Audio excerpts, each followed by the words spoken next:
Salut à tous c'est Vic, j'espère que vous allez bien et bienvenue dans cette nouvelle review d'animé en Blu-ray. Aujourd'hui on va parler de Sword Art Online Alternative Gun Online. Alors si vous avez suivi la review de la saison 2 et Sword Art Online 2, donc avec l'arc Gun Online et Rosario et machin chouette, je vous avais dit que de toute façon on allait faire un marathon en étant en cours, hein. Du coup c'est la suite de ce marathon avec Sword Art Online Alternative Gun Online. Alors c'est un coffret qui change totalement de design avec celui de SAO 2. Déjà, il y a un changement au niveau de taille, on va en parler, hein, de toute façon, vous inquiétez pas. C'est un changement de taille et il y a aussi un changement de façon de faire le coffret. Comme vous avez vu sur le coffret d'SAO 2, l'édition collector, il y avait un surétui translucide avec un imprimé dessus assez fin et très fragile. Je vous avais dit que d'ailleurs, s'il prenait le moindre choc, c'était le drame. Sur cette partie du coup de SAO, All the Anime a abandonné ça et a préféré ce qu'on a aujourd'hui encore à l'heure actuelle. C'est un système de double case avec dedans justement les coffrets de SAO, etc. C'est plutôt une bonne idée, je trouve, parce que ça permet d'avoir le maximum de visuel sans avoir justement les problèmes de fragilité de l'étui le surétui plastique qu'il y avait sur SAO2. Ça, c'est une très bonne idée. Ce coffret, d'ailleurs, est encore disponible dans le commerce en édition collector. Donc, si vous le souhaitez après cette review, foncez parce que le tirage non plus n'est pas illimité. Il y a encore un peu de stock, mais il n'y en a pas non plus des tonnes. Donc, voilà. Alors, on est sur un coffret qui, déjà, au niveau toucher, c'est un toucher assez intéressant, c'est un toucher soft touch. Je vous en avais déjà parlé, c'était sur la review de Grimgar de Olzianin, d'ailleurs aussi. C'est un toucher soft touch, vraiment, on dirait une peau de pêche. C'est vraiment intéressant, j'aime bien ce toucher-là. Ça fait vraiment premium, moi, je trouve, quand même, là-dessus. C'est très intéressant, ça fait pas de 3 de doigts, en plus, c'est quand même cool. Bon, là, malheureusement, il y a ici un petit peu de colle parce que voilà. Mais dans l'ensemble, voilà. Donc, si vous achetez, bien sûr, les 2 saisons, dans une des saisons, vous aurez une case qui sera incluse avec un espace vide pour mettre le deuxième coffret que vous acheterez séparément. Parce que ce n'est pas une intégrale. Comme d'habitude, je vous ai déjà dit, s'il y a une intégrale qui existe au Japon, l'intégrale viendra en France après. Parce que c'est comme ça chez Aniplex. Les intégrales sur SAO, c'est quand il y a une intégrale qui est faite au Japon, on peut faire une réédition intégrale dans les autres pays. C'est un peu con, ça là-dessus, d'accord. Mais c'est d'ailleurs, je pense, ce qu'a fait All the Anime pour contourner le problème d'avoir 2 coffrets séparés. Ils se sont dit, on va pas être bête, on va faire une hard case pour mettre les 2 coffrets dedans. Du coup, on a l'impression d'avoir une intégrale. Et c'est pas bête, c'est très intelligent parce que c'est ce qu'ils ont fait justement sur la suite des SAO, notamment avec Alicization et Alicization War of Underworld. Alors, visuel face avant full, logo Sword Art Online Alternative Gun Online, avec une teinte orangée, violet, etc. C'est très joli, avec un visuel qui passe d'ici, ici et ici. Donc c'est une longue illustration qui a été utilisée tout le long du coffret, qui est très jolie. J'aime beaucoup le design d'ailleurs de ce coffret, qui est à mes yeux très réussi. Au-dessus, bon, SAO, Gun Online Alternative, bon ça évidemment, mention collector. La tranche, vous avez la prolongation du coup du visuel qui est ici, hein, c'est vraiment la prolongation directe. C'est vraiment une très très longue illustration qui a été utilisée pour faire ce coffret. C'est quand même vachement bien fait là-dessus. À l'intérieur, bon, bien sûr, les rabats, etc., voilà, ça s'arrête ici, hein, c'est découpé, etc., fond blanc. Bon, ça, c'est quand même bien dommage. À l'intérieur, on a du coup 2 coffrets en digipack, etc., avec étui rigide aussi. Donc je peux vous dire que niveau finition, là, c'était vraiment déjà très très bien à mes yeux. On a du coup un flyer, ce que je vais enlever bien évidemment tout de suite. Bon, vous savez, heureusement qu'All the Anime justement a arrêté de mettre de la colle sur ces coffrets parce que c'est très pénible. C'est très très pénible la colle sur les coffrets parce que vous voyez, je galère à les enlever. On prend toujours le risque de faire cloquer l'illustration qui est derrière. C'est stupide parce que, sachant qu'il y a le cellophane en fait qui est dessus, pour pas que le flyer s'en va après quand on a ouvert le coffret, vous avez juste à le faire de la bonne taille qui puisse rentrer à l'intérieur de l'étui ou de l'hard case là, qui est dedans, du surétui de SAO. Vous voyez, je suis obligé d'enlever les colles, ça fait une trace, etc. C'est pas bon, c'est nul la colle sur les coffrets, je l'ai déjà dit, je le répète. Voilà, c'est typiquement exactement ce que je n'apprécie pas sur les coffrets, c'est de la colle sur les flyers. Je ne comprendrai jamais cette idée. Il y a déjà le cellophane dessus, il n'y a pas de raison de justement en rajouter une couche. Au niveau illustration, premier coffret, très joli, avec vernis sélectif ici, hein, c'est brillant du coup. Niveau design, il n'y a rien à dire, hein, c'est très très très joli. Là-dessus, pas de problème. Vous voyez, ça cloque un peu, en plus, ça fait cloquer un peu le coffret, donc il faut faire vraiment attention. La tranche noire qui reprend d'ailleurs le visuel de comment ça s'appelle, des coffrets de IDP avec l'édition collector en haut, le bon sens au niveau du texte, etc., etc. Donc ça, c'est quand même cool.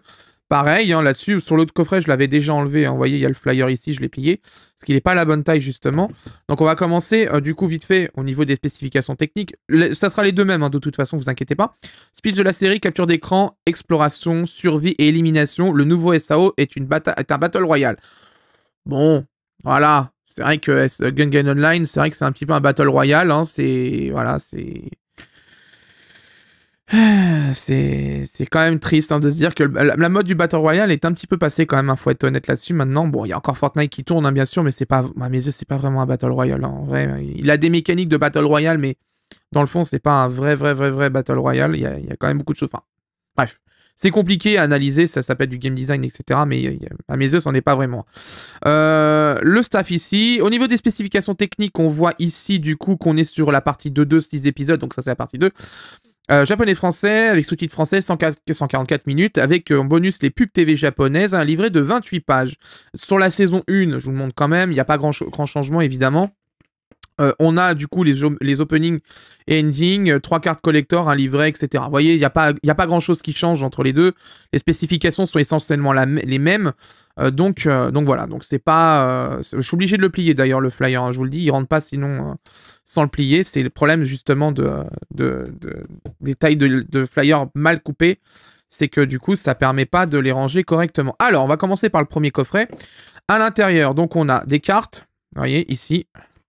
Je vous les montre en premier parce que c'est le plus simple. Des cartes, ma foi, très jolies au niveau impression, je regarde. Ah, c'est très joli. Niveau rigidité, on va regarder. Bon, c'est pas ce qui a été le mieux quand même chez All the Anime, hein. On a eu mieux quand même. Et je vous rappelle que ce coffret est sorti il y a bien longtemps chez All the Anime. Donc voilà, donc c'est ma foi très joli au niveau illustration, c'est sympa, hein. C'est sympa, hein. Là-dessus, il n'y a pas de problème. Là-dessus, pas de problème. Bon, évidemment, il y a la petite pub d'All the Anime. Pour vous rappeler que d'ailleurs, il y a Fate Night, hein, Limited Blade Wars, qui est ici, en Blu-ray, que je vous invite à acheter. Je l'ai fait en review en plus. Et qu'il faut soutenir la série Fate chez All the Anime, parce que ça permettrait, par exemple, de sortir Evansville, quand même, hein, mine de rien. À l'intérieur, le Digipack, avec un fond, avec un petit design, etc. Les disques ont les visuels différents, ça c'est cool. Enfin, visuels différents, vite fait, hein, quand même. On a, ouais, c'est à peu près le même visuel, sauf qu'il y a eu un swap color qui a été fait, ça c'est quand même bien dommage. À l'extérieur, le design, c'est comme ça. Bon, écoutez, c'est quand même plutôt joli, hein, là-dessus, il n'y a pas de problème. Hein. J'ai pas trop de soucis à me faire avec les designs d'All the Anime de manière générale, parce que c'est toujours de très bon goût. C'est l'avantage, justement, de la boîte, c'est que quand même, ils ont des bons graphistes et des bons designers là-dessus, rien à dire. C'est quand même bien joli. Je vais vous passer après direction le livret. Hop, le voici. Alors, le livret. Alors, c'est un livret qui n'est pas en hardcover, vraiment en couverture rigide, comme sur le SAO2. Là, c'est un peu rigide, mais c'est pas non plus une hardcover. C'est cartonné là, mais c'est pas non plus du carton très très rigide, hein, bien sûr. Hein. Donc, on est bien sûr sur une présentation des personnages, etc., hein, de cette série alternative, hein, du coup. Avec les armes, etc. Ça, c'est un P90 d'ailleurs, hein, voilà, je vous le dis, c'est une arme belge d'ailleurs à la base.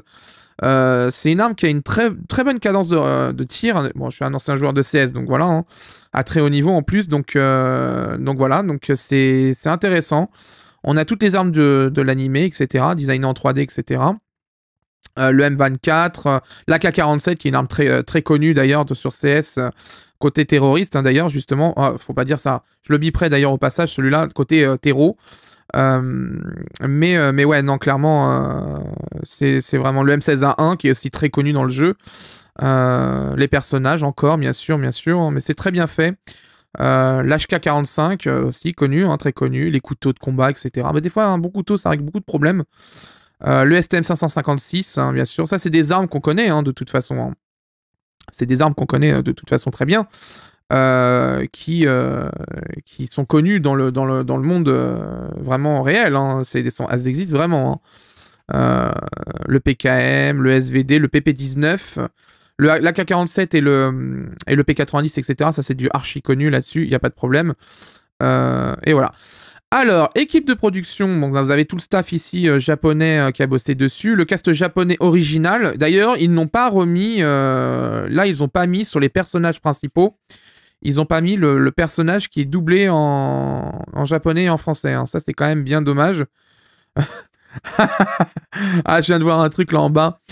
Son arme principale est le P90 qu'elle appelle Pichan. Très drôle. Très très bien. Édition française et anglaise, hein, du coup, avec un marketing, ouais, etc. Et un design de Dean. Ouais, bah écoutez, hein, ça se remarque, hein, de toute façon. Dean et Audrey sont vraiment deux personnes que je trouve quand même ont beaucoup de talent, hein, chez Olzianim. Ils font d'excellents coffrets. Hein. J'espère qu'Olzianim les gardera longtemps parce que, mine de rien, niveau talent, ça vaut son pesant de cacahuètes, comme on dit, hein, clairement. Hein. On va passer au coffret partie 2. À l'intérieur, hein, du coup. Bon, ça, c'est le prospectus d'Olzianim. Ça nous intéresse pas. Enfin, pas que ça nous intéresse pas ce qu'ils font, mais on l'a déjà vu, c'est le même. On a le livret, on continue avec le livret, ce qu'on a achevé avec le livret. Donc, deuxième partie du livret, présentation aussi du reste des personnages, présentation des autres armes de l'animé. Le Negev, qui est une arme aussi, qui est dans CS, c'est ça le pire. Ah, je reconnais tellement d'armes qui sont dedans, c'est un truc de fou quand même, hein. Le 5-7 aussi, qui existe vraiment. Hein. Ouais. Ah ouais, c'est joli, c'est joli. Ah, c'est tellement un iPhone, ça on dirait tellement les smartphones type Crosscal, etc. C'est... Ouais. Le reste des designs des personnages, ouais. Ouais, je vais louper une page. Voilà. Hop. Ah, l'arme, le sabre laser. Ouais, c'était, si vous connaissez la chaîne Retail, ils avaient fait une parodie sur Sword Art Online 2, ils avaient fait la blague justement sur il y a des sabres laser comme dans Star Wars. L'illustration qu'on a justement d'ailleurs qui est sur le coffret, c'est celle-ci, hein, vous voyez, elle est immense.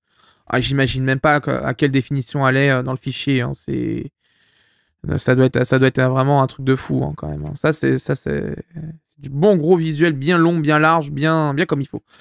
Alors, avec toujours un coffret designé chez Dean. Par contre, ils ne mettent plus le staff technique dans le livret. C'est quand même bien dommage. Bon, bah écoutez, d'habitude, ils mettaient la personne qui a fait l'autoring, etc., qui a traduit le livret, etc., etc. Dedans, du coup, on a le design. Bon, comme tout à l'heure, hein, ça swap color complet, hein, etc. Ici aussi, c'est un swap color. Bon, écoutez, c'est plutôt pas mal. On va le ranger, du coup, ici. Hop, on range le Digipack. Voilà, voilà. Et on a les cartes qui étaient incluses dans cette deuxième partie, qui, ma foi, sont plutôt bien imprimées là-dessus, il n'y a pas de problème. Ils ont de beaux designs, hein, quand même, Olzianim, ça là-dessus, il n'y a pas de souci. Mais ouais, c'est plutôt très joli. Ah ouais, c'est très joli, hein, c'est très très joli. Très très très très très joli là-dessus, il n'y a rien à dire. Hop, voilà. On va pouvoir passer à la conclusion de cet unboxing et on va pouvoir surtout passer à la seconde partie de la review. Hein. C'est le plus important, c'est qu'on va regarder la qualité vidéo, audio, la VF, les sous-titres, etc., etc. Il y a beaucoup à faire dedans, ça, je peux vous le garantir. Voilà, donc ça, c'était l'unboxing de Gungan Online, donc SAO Alternative. On va passer à la seconde partie de la review, donc qualité vidéo, analyse, VF, sous-titres, son, bonus, etc. On va tout analyser dans ces disques. Et on finira sur la conclusion de s'il faut l'acheter avec les plus et les moins comme d'habitude. Ça sera dans quelques secondes pour vous, pour moi dans quelques jours bien sûr. A tout de suite pour la seconde partie de la review. Bon, après avoir regardé toute la totalité de la série, hein, et ça a été long parce que la série est quand même un peu moins intéressante que la série originale. Hein, ce spin-off est pas non plus d'une qualité exceptionnelle. Comparé vidéo, traduction, VF, etc.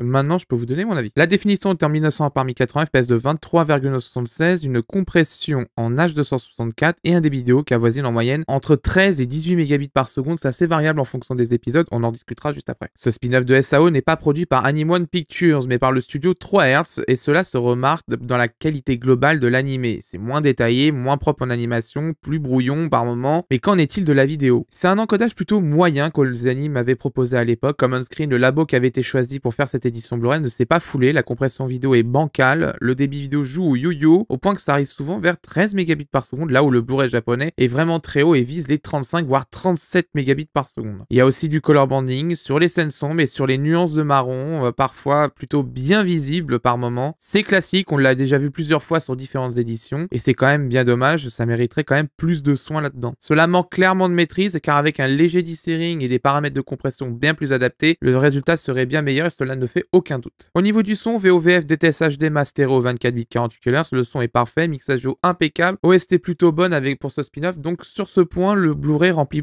parfaitement sa fonction, c'est impeccable de A à Z. Bon, vous n'aurez pas non plus une OST de Yuki Kajiloa parce qu'elle n'est pas dessus sur ce spin-off, mais globalement l'OST est plutôt bonne et la qualité sonore de SAO, vraiment de tout ce qu'il propose en immersion est plutôt bonne et là-dessus le Blu-ray fait le taf, c'est propre, y a rien à dire. La VF, on quitte le studio Timeline Factory pour Anatole et j'espère que ça colle entre Mélanie de Couzon, Marjorie Kruger et Amandine Longéac puisque c'est elles qui sont en charge de l'adaptation de cette VF. D'ailleurs, Amandine Longéac était sur SAO saison 1 puisqu'elle prêtait sa voix à Asuna. Je vous renvoie d'ailleurs à la review du coffret saison 1 en haut à droite de la vidéo. C'est une VF plutôt correcte dans l'ensemble, ce n'est pas la meilleure, ce n'est pas non plus la plus mauvaise VF que j'ai entendue, elle a le mérite d'être présente, au moins ça c'est cool. Le mixage n'est pas trop mal, mieux que la saison 1 d'ailleurs, mais cela reste à mes yeux qu'une VF hoquetière. Je vous laisse un petit extrait pour vous faire un avis comme d'habitude, mais à mes yeux c'est pas trop une VF exceptionnelle. Au moins elle est correcte, c'est bien. Eh ben, on peut dire qu'on a bien couru. On a réussi à s'en tirer. Sans se faire mitrailler. C'est vrai. À quand le scan? C'est imminent. Sors ton terminal. On en est maintenant à 8 équipes en moins dans le désert. Ça, c'est certainement le résultat de la bataille qui a eu lieu dans les ruines après notre départ. Impressionnant. C'est vrai que les pros ont été très efficaces. Oui, et toi, perspicace. On passe à notre zone, regarde. Personne. Très bonne nouvelle. Voilà, le scan est terminé. Résultat des courses, on en est à 15 équipes éliminées en tout. Et 8 encore dans la compétition. On peut dire qu'on a énormément de chance. Toi qui es si doué, qui sera notre prochain adversaire? Déjà, je pense qu'on peut ignorer les 2 équipes de la forêt. Elles sont totalement embourbées dans leur duel. Si chacune attend que l'autre vienne se jeter dans le piège qu'elle a tendu, ça va être long. Cette équipe-là va certainement essayer de prendre celle de la forêt à revers. L'équipe du vaisseau des marécages s'est trouvée un emplacement de choix. Et à moins d'un gros imprévu, elle ne bougera pas. Je vois. En ce qui concerne l'équipe du désert et celle des steppes, j'ai un petit peu plus de mal à anticiper. En particulier pour l'équipe qui se trouve près des ruines. Je ne comprends pas pourquoi elle n'y prend pas directement position. Je me posais justement la même question. Au niveau de la traduction et des sous-titres, ce spin-off n'est pas traduit par JS6MF comme la saison 2, mais en interne par Wakanim, et elle est signée Ninon Masella. Dans l'ensemble, elle est plutôt bonne au niveau du sens, mais elle possède, comme la saison 1, un pépin de lexique, puisque nous sommes de retour sur les NPC au lieu de PNJ par exemple. Dommage qu'une correction n'ait pas été effectuée avant la livraison des sous-titres à l'époque pour All the Anime par Wakanim, c'est quand même bien dommage. D'habitude, ils font ça, Wakanim. Il est à noter que le staff de l'opening est traduit en anglais, mais ils sont vraiment juste pour l'opening. L'ending, lui, n'est pas du tout traduit, il reste donc en caractère japonais sur l'épisode. Et comme toujours, un manque d'incrustation du français dans la vidéo, parce que tout simplement, ils utilisent les sous-titres pour traduire certaines interfaces, sauf que comme le labo n'a pas de système de double stream PGS, ça fait que dès qu'il y a une ligne de dialogue qui va arriver, la traduction du carton est coupée, voire carrément supprimée, et on a directement la ligne de dialogue. Soit avec une incrustation en After Effects, soit une incrustation du sous-titre, soit via un système double PGS, on aurait la totalité des cartons possibles en traduction. D'autres labos savent le faire, il n'y a pas de raison que Common Screen ne savent pas le faire, et d'ailleurs ils ne savent toujours pas le faire aujourd'hui en 2023, parce que j'ai déjà eu le problème récemment. C'est dommage parce que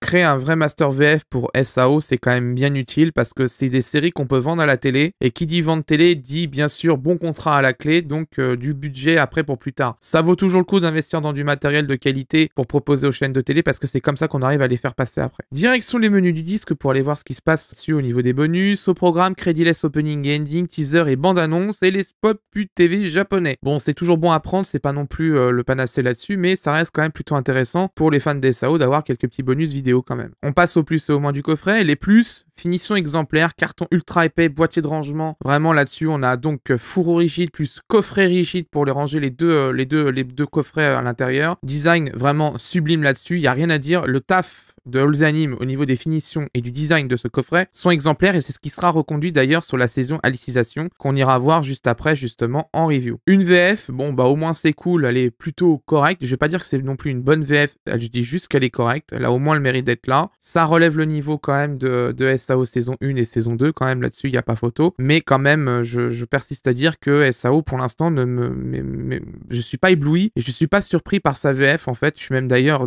vraiment déçu parce que c'est très mauvais, aussi bien saison 1 que saison 2. Là, ce spin-off, c'est correct, mais c'est pas non plus exceptionnel, c'est pas à la hauteur de la licence, donc vraiment je crains le pire avec le film Ordinal Scale, je crois que je vais passer un mauvais moment. Une bonne traduction, bon dans l'ensemble c'est une bonne traduction, mais, et on passe au moins, mais avec un lexique qui est pas à jour, et ça c'est quand même bien dommage que ça n'a pas été mis à jour avant la livraison des sous-titres, ou alors corrigé par All the Anime en interne directement, parce que le lexique c'est important, c'est vraiment très important, et je le répète assez souvent, le lexique c'est typiquement le genre de choses qui peuvent gâcher bien sûr l'expérience d'une VF, ou d'une VOST-FR, donc c'est capital là-dessus. La traduction doit être à jour et elle n'a pas été mise à jour sur les sous-titres, c'est quand même bien dommage. Encore et toujours du color banding et ça c'est vraiment fatigant, vraiment, je le redis, je le répète, le color banding c'est casse-pied sur des éditions Blu-ray et je suis désolé, même à l'époque déjà, ça commençait déjà les problèmes avec Common Screen, c'est quand même bien dommage là-dessus. Un effort peut être fait quand même, c'est vraiment pas se fouler là, vraiment je le dis, je le répète, il faut faire un effort là-dessus parce que c'est tout simplement après l'image du Blu-ray en France qui en prend un coup et si on veut que les gens puissent acheter des Blu-ray en toute connaissance de cause et en étant serein sur un achat, il faut que le Blu-ray soit parfait techniquement ou le plus possible en fonction du matériel qu'on a. Mais là, vous allez pas me dire que le matériel des SAO est mauvais. Non, c'est pas possible. C'est toujours du très bon matériel, donc il faut faire un effort et il faut faire les paramètres de compression qu'il faut, il faut faire les traitements qu'il faut pour avoir un résultat exemplaire. Et la qualité vidéo qui est poussive, bien sûr, ça c'est lié aux paramètres directement de toute façon. Malheureusement, j'ai l'impression que ça préfère choisir des presets plutôt pas adaptés et orientés vitesse que qualité. Je le répéterai jamais assez, mais comme je le dis souvent, investir dans la qualité vidéo des éditions, enfin des encodages vidéo, c'est payant à long terme. On le voit avec VDMS, ce qu'ils ont fait sur Bell. Voilà, c'était une masterclass en 4K pour le Blu-ray. Il n'y a rien à dire là-dessus. On peut dire aussi VDM, ce qu'a fait sur les films One Piece, c'est très bien. Sur les rééditions de Kana en steelbook, c'est très bien. Ils ont très bien bossé quand même là-dessus. Il y a rien à dire. Donc vraiment, je le dis, je le répète, mais investir dans la qualité vidéo des Blu-ray, c'est capital aujourd'hui. Surtout que la concurrence commence un petit peu à se réveiller ces derniers temps. Donc, il est urgent d'investir dans des labos vidéo compétents et qui ont vraiment envie de faire le maximum pour une œuvre. Si vous voulez acquérir cette édition en version collector, c'est maintenant car les stocks commencent à être plus bas en fait sur Amazon. Vous pouvez vous en sortir pour une quarantaine d'euros si vous voulez la totalité de la saison, donc les deux coffrets avec la case de rangement. À vous de voir si vous êtes super passionné par SAO pour prendre ce coffret en sachant que la qualité vidéo est moyenne dans l'ensemble, mais au moins dispose d'une VF correcte et aussi d'un beau design et d'un beau coffret quand même là-dessus avec des finitions exemplaires. Voilà, c'est la fin de cette review, j'espère qu'elle vous a plu. Si vous souhaitez soutenir la chaîne comme d'habitude, l'abonnement, le pouce bleu, la cloche, c'est très important et n'hésitez pas à réagir à cette review dans l'espace commentaire ou de mettre un commentaire référencement, bien sûr, l'algorithme de YouTube vous remerciera et je vous remercierai bien évidemment. Pour la prochaine review, pour l'instant je sais pas, il y a pas mal de retard en ce moment au niveau des Blu-ray, donc je sais pas ce qui va se passer prochainement, donc n'hésitez pas comme d'habitude à me suivre sur Twitter, les réseaux sociaux sont en bas dans la description, ou de rejoindre le Discord communautaire, hein, bien sûr comme d'habitude, vous avez les liens dans la description, je vous invite vraiment à venir d'ailleurs sur le Discord parce qu'on commence à être pas mal nombreux, puis on a des gros passionnés quand même de Blu-ray là-dessus, puis c'est surtout que dès qu'on a des bons plans Blu-ray ou même matériel, etc., on les poste là-bas en premier parce que comme ça, on est sûr que les personnes qui sont vraiment clients, de toute façon, prendront tout de suite. Donc en général, c'est là-bas que ça se passe. Et après, quelques secondes après, on poste sur Twitter. Mais en général, vraiment, les premiers bons plans sont sur le Discord. D'ailleurs, par des abonnés, c'est ça le pire. C'est que souvent, on est même encore devancé par les gens qui sont dessus et qui postent les bons plans directs. Donc c'est vachement cool. C'est très communautaire, très entraide. Et l'ambiance est vraiment cool là-dessus. Il n'y a pas de problème. Et si vous souhaitez soutenir financièrement les reviews, comme d'habitude, le bouton rejoindre en dessous de la vidéo vous permet de rejoindre la chaîne en abonnement payant pour 2,99 € qui vous donne accès aux reviews en avant-première. Ça permet par exemple aux gens, quand il y a des coffrets en précommande et que j'ai réussi à avoir le coffret en avance, de regarder la review avant de se faire livrer le coffret. Et donc peut-être si le coffret est mauvais et que vous ne souhaitez pas maintenir la précommande, d'annuler la préco. Ça bien sûr, ça s'est fait assez souvent, hein, d'ailleurs je le vois. Donc vraiment là-dessus c'est quand même cool. Et bien sûr, si vous souhaitez soutenir aussi les reviews directement ponctuellement et pas vous abonner, vous avez les super merci qui sont disponibles. Ou alors les liens affiliés Amazon et là ça vous coûte 0 €. Vous faites vos achats sur Amazon et Amazon me donne une commission à chaque achat effectué. Ça permet de soutenir directement la chaîne, sachant que les coffrets que j'achète avec l'abonnement de YouTube et les super merci sont directement réofferts en fin d'année dans les concours. Et c'est pour ça que chaque année, vous avez plein de Blu-ray qui vous attendent en concours à Noël. Quant à moi, je vous laisse et d'ici là, portez-vous bien. Ciao.